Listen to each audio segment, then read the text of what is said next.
Hello everyone and welcome to another edition of the DC Capstone Report. It's great to be back with you again on another podcast on Alabama football. Well, this week we're going to take in the first segment, we're going to review the game against Tennessee where we came away with a disappointing loss there at Neyland Stadium.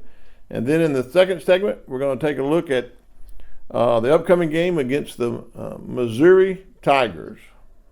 You're listening to the DC Capstone Report. The DC Capstone Report is featured each Tuesday morning on the Martin Houston Show at Tide 100.9. You can listen live at Tide100.9.com.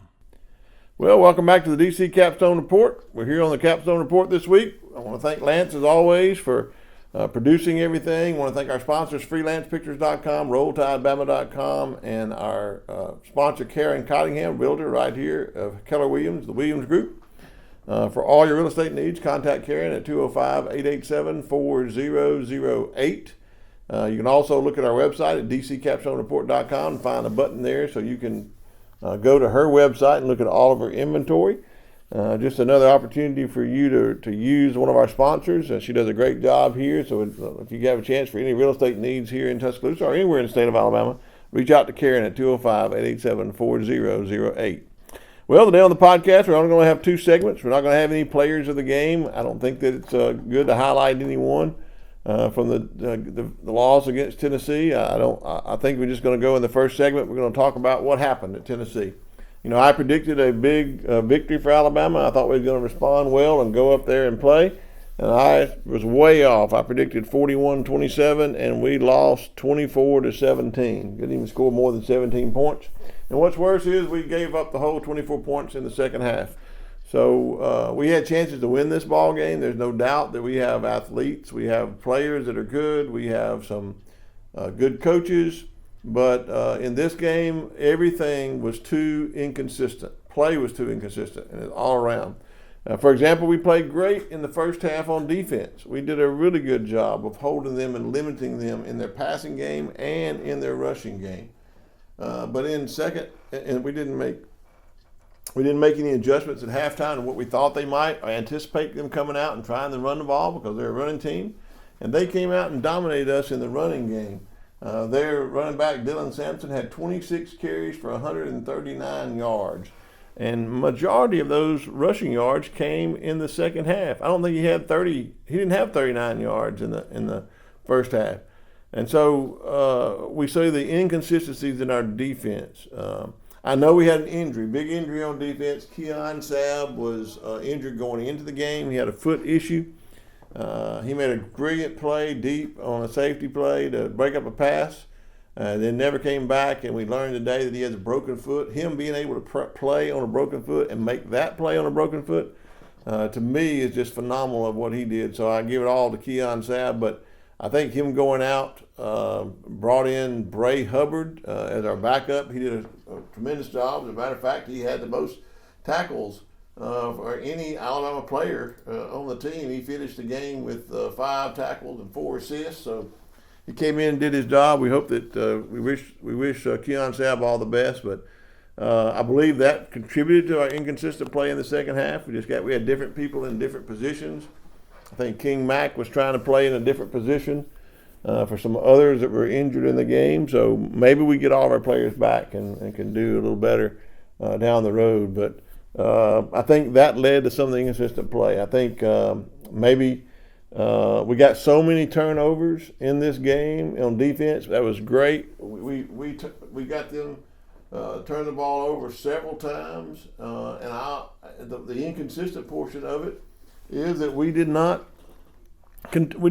capitalize on that. Our offense was inconsistent. We couldn't capitalize on what good things that our defense was doing. And then we're inconsistent on offense. What do I mean by that? Well, I think our play calling was inconsistent. I would just be honest with you. I didn't understand some of the play calling. For example, you're inside the 3-yard line. You have Jalen Milroe in your backfield, Jam Miller, or Justice Haynes. You got 3 tight ends, and you throw a pick in the end zone. Granted, the Tennessee player was in great position. Probably Jalen should have never thrown the ball, but why do you put your quarterback in that position anyway? Run the ball. Run the ball 3 times. Have him push him into the end zone if you have to. But don't give him a reason. So I understand that play call. I don't understand that play calling. So that's not the only play call that I don't understand. You run on a 4th down and you get it, and with the way you call it, and then you come back on another 4th down and you run that same play. They're expecting it, and we get stopped. Then there's a decision on 4th and 1 that we don't even go for it at the 50-yard line. So I can't put 2 and 2 together to make 4 in this situation. So I call that inconsistent coaching, inconsistent play calling on offense. And then we go into the game and we throw the ball 45 times. 45 times. Now I know Tennessee was big a Russian defense, and they were good at it. But eight carries for Justice Haynes, 12 carries for Jamarian Miller, and we don't capitalize on what we could do best by putting them in positions to run the ball on dedicated run formations. I just feel like we were trying to throw the ball too much, and we became more of a schizophrenic offense throughout this game. The turnovers didn't help us at all. We were inconsistent and undisciplined in the Tennessee game on penalties. We had more penalties in this game. If you look at the penalties in this game, we didn't do very good. We had a lot of yards on penalty yards. We gave up so many yards on penalties. And when I'm talking about penalties, undisciplined penalties, we didn't get off the field. We were penalized 115 yards 15 times in this game. Tennessee was penalized 11 times for 95 yards. So they were calling it both ways. The officiating was bad. It was inconsistent, but it was bad on both sides. And we got called for penalties that were bad, that stopped us on drives, that put us in poor position. The penalty against Kendrick Law, I know the referee should have thrown a flag on both of them at least. At least there you get 2 flags, and they're offsetting. But that was a horrible call on their side. But we shouldn't have been in that position. We shouldn't have been put in the position. You go back to the huddle. You don't care what they're barking in your face or what they're saying to you. And I know that's easy to say when you're not in the middle of it, but you should be disciplined enough throughout the week that you're at Neyland Stadium and they're going to be a rabid fan base and they're going to be jawing and the players are going to be jawing. So you don't do that. You have the discipline within yourself not to be the one to retaliate, because you're the one that always gets penalized. So that was a run stopper. And then we had other penalties that put us in bad positions in the game as well. So we cannot. One of the keys to the game, and I said last week, was we got to limit our penalties and our mistakes, limit our turnovers. We didn't do either in this game, and I believe that led to the demise of this game. One reason we lost the game. The other has to be the inconsistent play. And I've mentioned our coaching staff, inconsistent calls. I've mentioned our offense. I've mentioned our defense. But, I have to be fair, and I also believe that Jalen Milroe played his worst game. I believe it was a very inconsistent game. He threw balls where he shouldn't have thrown them. He got in situations that he shouldn't have been into. He didn't get out of plays that he should have gotten out of.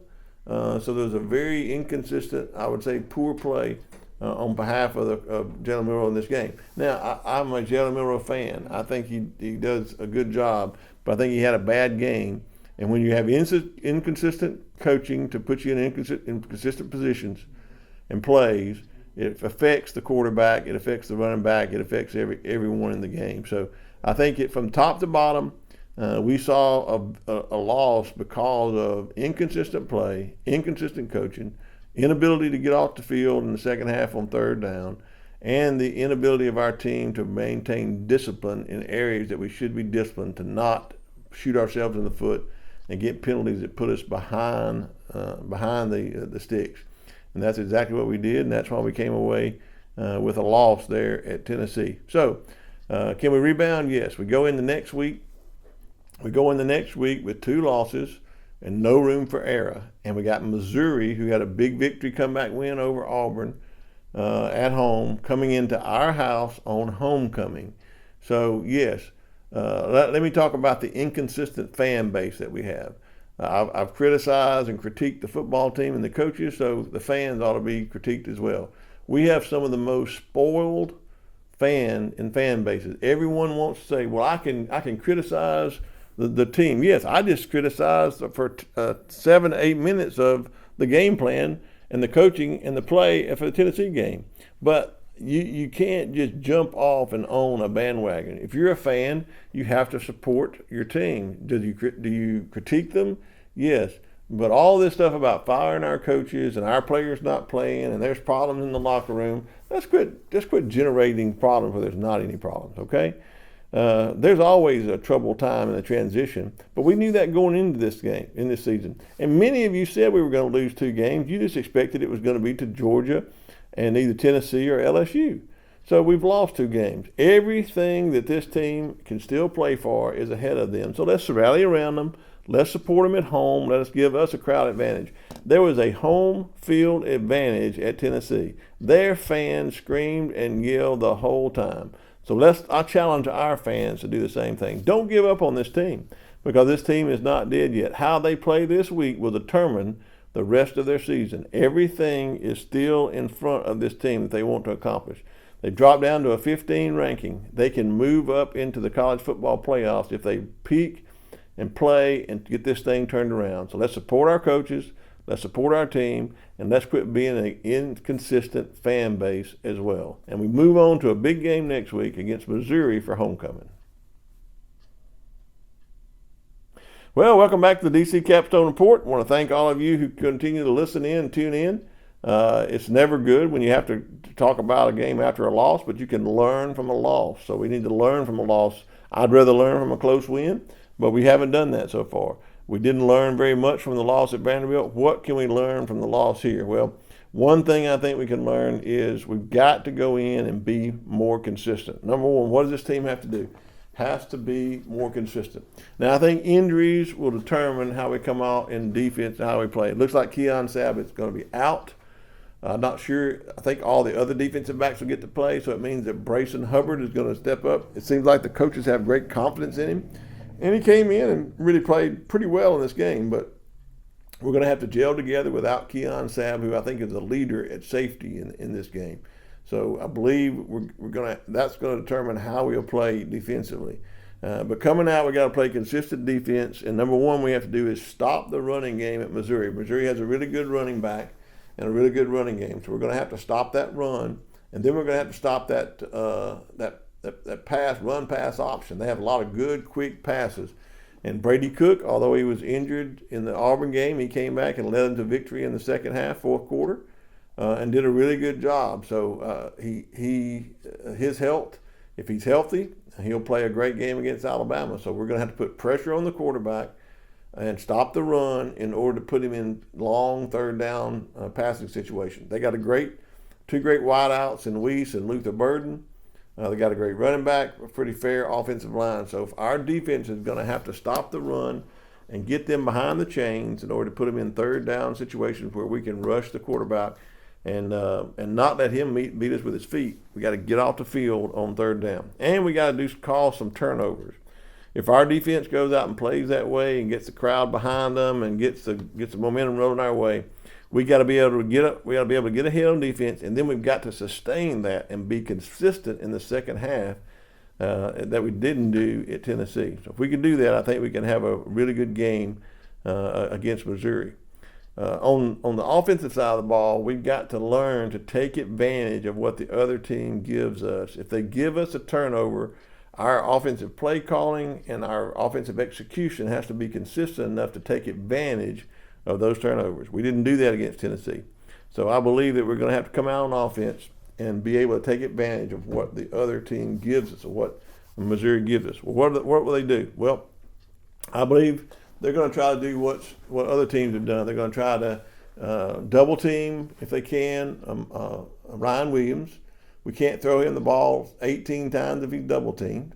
They're going to try to spy on Jalen Milroe and keep him in the pocket and make him a pocket passer. We got to come up with some way to get him outside the perimeter using his legs in the running game, and we're going to have to run the ball to be consistent. We're going to have to run the ball against their base defense in order for them to pull up another player into the box so we can take advantage of some of the throws. Some of the things we didn't do against Tennessee that we didn't take advantage of is when they came up in the box and stopped our run, we didn't throw the slant routes. I'd love to see the slant routes come back in to the picture of the playbook in Alabama, because I believe we got some room there to make some short passes right behind the linebacker who's creeping up into the box, the safety creeping in the box, and hit those short passes. So I believe it worked back some slants into the game if they try to come up and stop our run. But I believe we got to run the ball consistently with our running backs and with Jalen Milroe using his legs. Now, there's some question, is he healthy or not healthy? Today, Coach said he was as healthy as anyone else, and there was no ailment that was keeping him from winning football. So if that's true, then run him, use his legs as we did in the first half of the Georgia game. We've gotten away from that since the first half of the Georgia game. And I think he got a little stinger in the Vandy game that caused him some issues. And I believe we've been afraid to run our offense through him since that game. And what that does is getting us beat in some games. So I believe if we're going to use him, then use him the way he needs to be used. If we're not going to use Jalen Milroe the way he needs to be used, or if he's not healthy to be used the way he needs to be used, then sit him down and put in a pocket passer that can play. Jalen Milroe is not the pocket passer. He is more dangerous. We are a more dangerous football team when he is outside the pocket. So I believe that. I'm not calling for a quick QB change. I'm just saying if he's not healthy to run the offense through him like we did prior to the Georgia second half, then we need to do something different. But I believe if I take the coach at his word, he said he's healthy, then let's run the offense through him and not be afraid for him to get hurt or get dinged up. We've got to play our normal offense and run our normal offense, which means running our running backs, running Jalen Milroe, and mixing in some pass plays. When you get us throwing the ball 45 times, we're either behind in a game or you've taken us out of our game plan. And I believe that's what Tennessee did, took us out of our offensive game plan. So we need to get back to Alabama football of running the ball to set up the pass plays and using all of our running backs, using our 11 personnel with our blocking, and then throwing the ball down the field to take advantage of some explosive plays. We've got players that we can take advantage of Missouri's back-end defensive back play. But we're going to have to get them to come up to stop the run first. And by doing that, we're going to have to dedicate ourselves to blocking and run dedicated calls to get them to do that. And once they move up in the box, we've got the players to burn them deep on some deep explosive plays.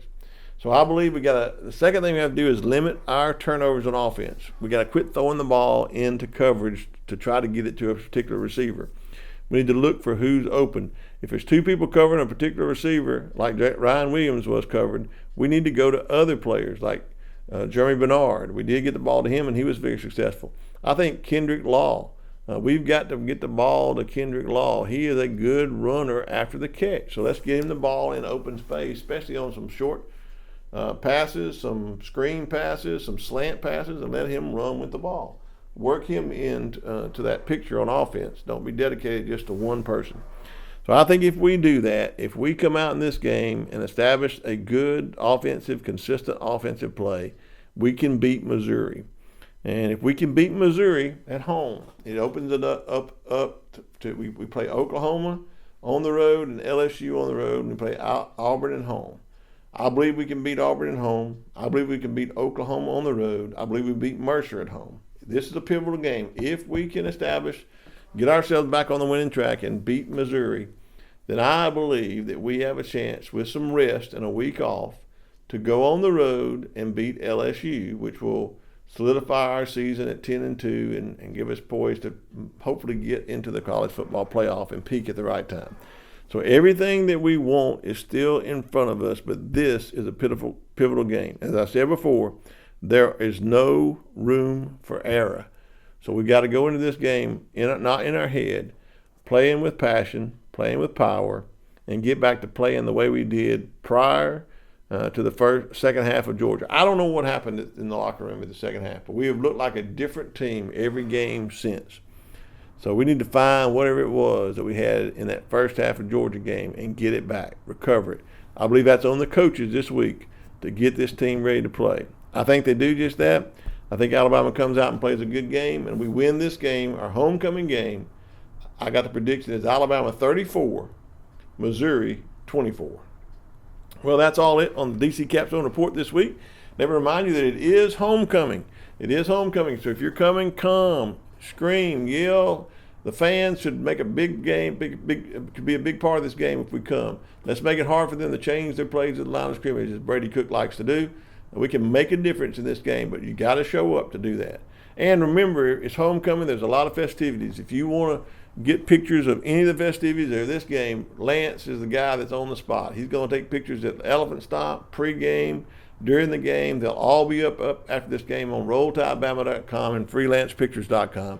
So check out Lance's sites for all your Alabama football homecoming content of pictures. And again, don't forget Karen Cottingham Realtor right here in Tuscaloosa at the Williams Group at Keller Williams for all your real estate needs. That's Karen Cottingham at 205-887-4008.